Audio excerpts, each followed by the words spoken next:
Friends, क्या हाल हैं? स्वागत है मेरे नए ब्लॉग में। आज मैं बांके बिहारी मंदिर होके आया था, वृंदावन गोवर्धन भी गया था। तो मेरे को ऐसे ही आया ध्यान, वहाँ तो मैंने वीडियो बनाई नहीं क्योंकि भक्ति में लीन थे, इतना दिल भी नहीं करता वीडियो बनाऊँ। और बांके बिहारी की कहते हैं फ़ोटो वगैरह लेनी भी नहीं चाहिए, पता नहीं कहते हैं। तो मेरा दिल क्या आपको बताऊं कि बांके बिहारी एक्चुअल में कहाँ से प्रकट हुए थे, जो मैं जानता हूँ, जो पंडित जी महाराज वहाँ बताते हैं। एक हरिदास जी थे, आपने उनका नाम सुना होगा, अकबर के उसमें थे वो गायक, क्या नाम है चलो बताऊंगा, जो भी उनके गुरुजी थे और हरिदास जी। तो हरिदास जी कहते हैं कि जो कन्हैया जी की कई सारी जो गोपियाँ थी, उनमें से चौथे नंबर की जो प्रमुख गोपी थी, उनका पुनर्जन्म वगैरह जो हुआ था वो हरिदास जी के रूप में हुआ था। और हरिदास जी ने, अब कान्हा के बिना दिल नहीं लगता था हरिदास जी का, तो हरिदास जी जो हैं ये निधि वन में जाके तपस्या करने लग गए। तो बैठे थे हरिदास जी, अगर गाना गाते थे मल्हार वगैरह, तो ये कह लो कि कहते थे कि मेघ भी बरस जाते थे, हजारों दीपक भी जल जाते थे। तो हरिदास जी के दिल से उत्पन्न हुए थे ये बांके बिहारी जी। अब ये उत्पन्न तो हो गए, तो कृष्ण जी कहते हैं कि भैया अब मैं आ तो गया, इतना टाइम हो गया, अब तो मेरी सेवा किया कर। तो हरिदास जी कहते हैं प्रभु मैं तो बूढ़ा हो चला, और इन्होंने कहा मेरी और राधा रानी की सेवा तू करेगा। कहते मैं तो बूढ़ा हो चुका प्रभु जी, मैं कैसे सेवा करूंगा, अब दो की एक की हो जाए वही बहुत। कृष्ण जी कहते चलो ठीक है हरिदास जी, ऐसा है, आज से बांके बिहारी की मूर्ति के रूप में मैं विराजित होऊंगा, जिसमें आदि मूर्ति राधा की है और आदि कृष्ण जी की है। कभी भी देखना, जाके इतिहास देखना या मंदिर में देखना, आदि राधा जी दिखेंगे, आदि कृष्ण जी दिखेंगे। तो ये है इनकी मूर्ति का जो कहानी है कि बांके बिहारी जी कहाँ से उत्पन्न हुए थे। अच्छा, निधि वन, निधि क्यों कहते हैं उसको? निधि का मतलब होता है तुलसी, वहाँ तुलसी का वन है वो। तो आज भी 1600 तुलसियों के पेड़ हैं उसमें। कहते हैं ये रात को गोपियाँ बन जाती हैं आज भी, और कोई इनको देखे रात में जाके कुछ देखे तो पागल हो जाता है या विनाश हो जाता है, वो किसी को कुछ बताने लायक नहीं बचता। ये निधि वन की कहानियाँ है। बाकी एक मैं बताता हूँ, कभी जाके देखोगे तो इनके आगे पर्दा ऐसे ऐसे करते रहते हैं।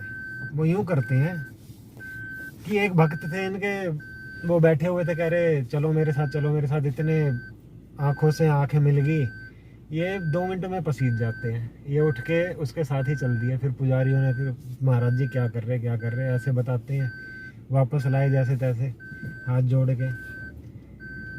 और तो इसलिए अब आंखों से कांटेक्ट नहीं होने देते ताकि उनका मन ना पसीजे, इसलिए पर्दा बंद करते रहते हैं। एक कहानी और बताता हूँ। एक भक्त थे, वो एक बार इनके लिए, इनको ना पान और इत्र चढ़ाना बहुत पसंद है, कहते हैं चढ़ाया जाना चाहिए।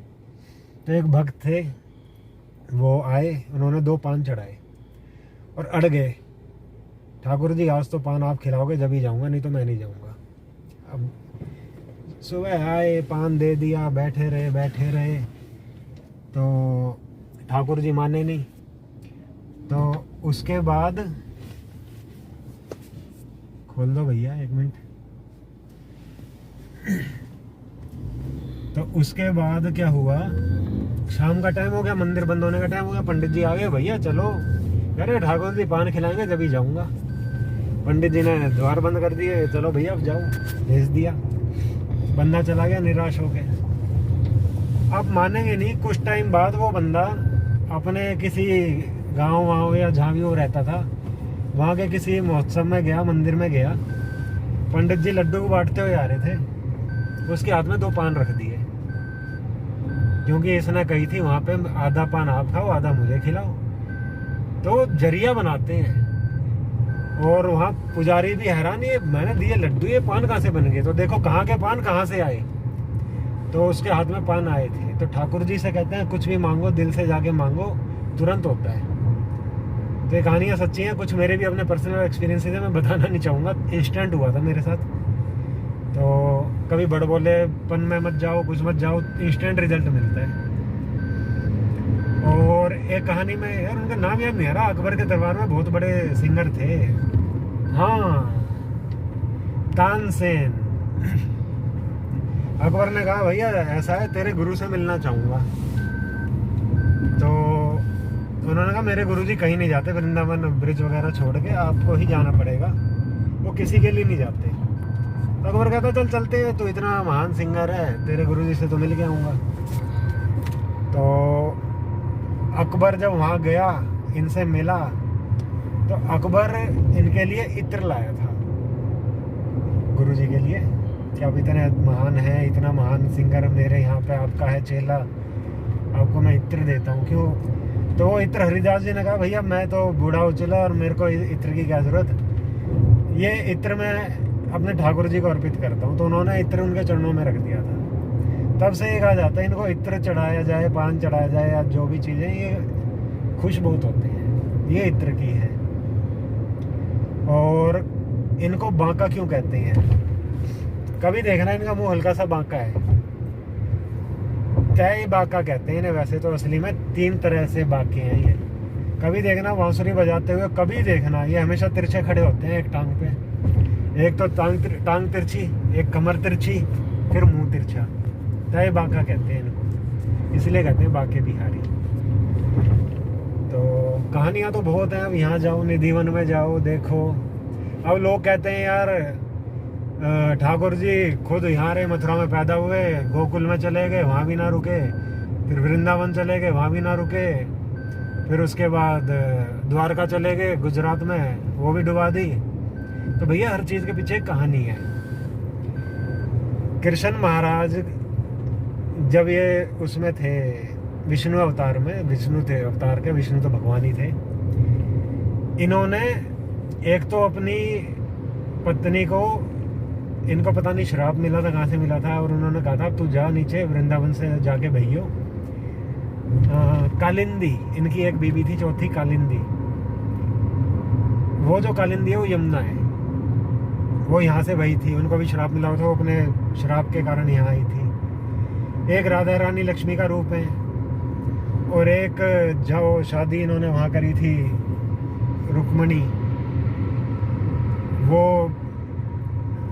वो भी लक्ष्मी का रूप है, उनसे शादी कर ली थी। हालांकि कहते हैं गर्ग संहिता है या कौन सी, उसके अकॉर्डिंग ब्रह्मा ने इनकी बचपन में शादी कराई थी राधा से, कोई कहते हैं नहीं कराई, तो उसमें हम पढ़ते नहीं हैं।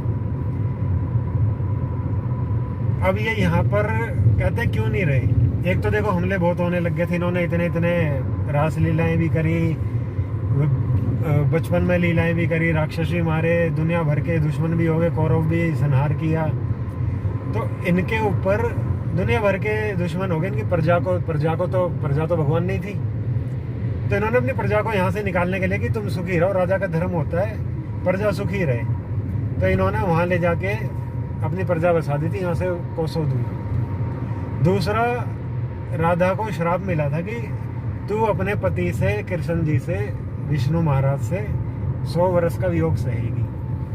तो 100 वर्ष बाद ही आए थे ये, 100 वर्ष बाद वहाँ गए थे कुरुक्षेत्र, वहाँ से इन्होंने नंद बाबा राधा वगैरह को मैसेज भिजवाया था मैं तुमसे मिलता हुआ जाऊँगा। 100 वर्ष बाद राधा से मिले भी थे, राधा माँ भी गई थी द्वारका, और वहाँ इनकी अपनी फैमिली थी, बच्चे थे, पत्नियाँ थी, वो टाइम नहीं दे पाते थे, प्रजा भी थी। तो राधा का दिल नहीं लगा, तो राधा अपना वापस आ गई। अब राधा ने वचन भी ले रखा था कि मेरे अंतिम टाइम में आप मेरे पास आओगे, तो आए भी थे। जब कृष्ण जी को पता लगा राधा तो चली गई, वहाँ पे अंतिम सांसें, अंतिम टाइम आ रहा है, दोबारा आए थे, तो बांसुरी बजाए, यहाँ पे आई, वो उनमें समाहित हो गई, बांसुरी भी तोड़ ली थी। तो ख़त्म भी करना था सब कुछ, मनुष्य योनि भी ख़त्म करनी थी, तो कुछ ना कुछ ये शराब भुगत रहे थे, तो इतने भी हो गए, इन्होंने जगह भी छोड़ दी, सब कुछ छोड़ दी। जब तक ये यहाँ छोड़ते नहीं, राधा से दूर कैसे होते। फिर और भी इन्होंने लीलाएं करनी थी, संहार करने थे। तो ये सारी कहानी है। तो बांके बिहारी के पास जाओ, कहते हैं साक्षात वो कृष्ण जी का रूप है, कुछ भी मांगो जाके दिल से मांगो, कुछ भी नहीं, दिल से मांगो तो मिलता जरूर है। कहते हैं ना, पानी बहुत सारा हो, बाढ़ आ जाए, कुछ आ जाए, तूफान आ जाए, बारिश आ जाए, पानी कहाँ जाके ठहरता है, जहाँ गहराई होती है, अदरवाइज वो उतर ही आता है। तो दिल में जब तक गहराई नहीं होगी, इनके प्रति आस्था नहीं होगी, ये मिलेंगे नहीं, कितने जाके मत्था रगड़िया हो। दिल की गहराई से इनको पूजो, ये इंस्टेंट रिजल्ट देंगे, आजमा के देखना। चलो खत्म करते हैं इस व्लॉग को यहीं, हम भी गाड़ी चला रहे हैं। मिलते हैं नए व्लॉग में, अपना ध्यान रखना। राधे राधे, जय श्री कृष्ण, बाय।